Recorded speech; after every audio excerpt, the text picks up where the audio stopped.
ಸಾರಿಗೆ ಮುಷ್ಕರ ಮಾಡ್ತೀನಿ ಕಂಪ್ಲೀಟ್ ಆಗಿ ಪೂರೈಸಿ 38 ತಿಂಗಳು ಕೇಳಿದ್ವಿ, ಬರೀ 26 ತಿಂಗಳು ಕೊಟ್ಟಿದ್ದಾರೆ. ಸದ್ಯ ಅಷ್ಟು ಕೊಟ್ಟಿದ್ದಾರಲ್ಲ, ಸಂತೋಷ ಪಡಬೇಕು. ಸರ್ಕಾರದ ಪರಿಸ್ಥಿತಿ ಅರ್ಥ ಮಾಡ್ಕೋಬೇಕು. ದಯವಿಟ್ಟು ಸಾರಿಗೆ ನೌಕರೆಲ್ಲ ಸಹಕಾರ ಮಾಡಬೇಕು ಅಂತೇಳಿ ನಾನು ಮನವಿ ಮಾಡ್ತೀನಿ. ನಿನ್ನೆ ನೀವು ಹೇಳಿಕೆ ಕೊಟ್ಟ ನಂತರದಲ್ಲಿ ಸರ್ ಬಿಜೆಪಿ ಕೆಲವು ಹೇಳಿಕೆಗಳು ಬಂದಿದೆ. ಏನಾದರೂ ಮಾಡ್ಕೊಳ್ಳಿ ಸ್ವಾಮಿ, ನಾವಂತೂ ಬಿಡೋದಿಲ್ಲ. ಬಿಡೋದು ಬೇಡ, ಬಿಡಿ. ಅವ್ರು ಇಟ್ಕೊಳ್ಳಿ.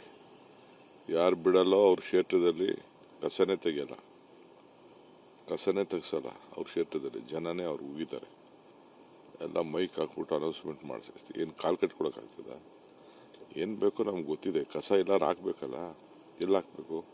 ಮೊದಲಿಂದ ಎಲ್ಲಿ ಸಂಪ್ರದಾಯವಾಗಿ ಆಗ್ತಾ ಇದೀವೋ ಮಾಡ್ಕೊಂಡು ಬರ್ತಾ ಇದೀವಿ. ಅವ್ರ ಕಾಲದಲ್ಲಿ ತೀರ್ಮಾನ ಮಾಡಿದ್ದು, ನಮ್ಮ ಕಾಲದಲ್ಲಿ ತೀರ್ಮಾನ ಮಾಡಿದ್ದು ಎಲ್ಲ ಇದೇನೆ. ಕೆಲವು ಡೆವಲಪ್ಮೆಂಟು ಕೊಟ್ಟಿದ್ದೀವಿ, ನಾವು ಬೇಕಾದಷ್ಟು ಕೊಟ್ಟಿದ್ದೀವಿ.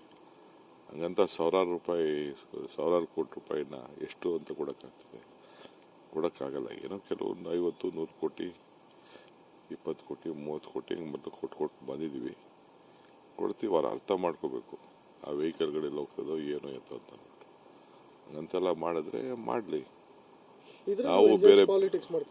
ನಾವು ಬೇರೆ ಕಡೆ ಜಾಗನೂ 2 ಪರ್ಮನೆಂಟಾಗಿ ಮಾಡೋಕ್ಕೆ 4 ಮಾಡಕ್ಕೆ ಮಾಡ್ತಾ ಇದ್ದೆ. ಸ್ವಲ್ಪ ಜಮೀನ್ದೇನೇನೋ ಸಮಸ್ಯೆ ಬಂತು. ಈ 2ಕ್ಕೆ ಫೈನಲೈಸ್ ಮಾಡಿದ್ದೀವಿ. ಟೆಂಡರ್ ಕೂಡ ಕರೆದಿದ್ದೀವಿ. ಮುಂದಕ್ಕೂ ಕೂಡ ಮಾಡ್ತೀವಿ. ಎಲ್ಲ ಟೆಂಡರ್ಗಳ ಕರೆದುಬಿಟ್ಟು ಇವರೆಲ್ಲ ಕೆಲವೇನೋ ಮಾಡ್ತಾ ಇದ್ದಾರೆ. ಅರ್ಥ ಆಯ್ತಾ? ಈ ಕಸ ಯಾರ ಕಸ? ಜನರ ಕಸ.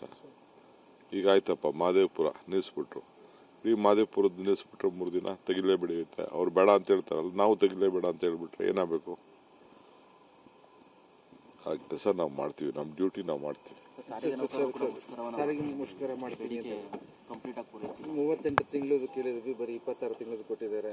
ಸದ್ಯ ಅಷ್ಟು ಕೊಟ್ಟಿದ್ದಾರಲ್ಲ, ಸಂತೋಷ ಪಡಬೇಕು. ಸರ್ಕಾರದ ಪರಿಸ್ಥಿತಿ ಅರ್ಥ ಮಾಡ್ಕೋಬೇಕು.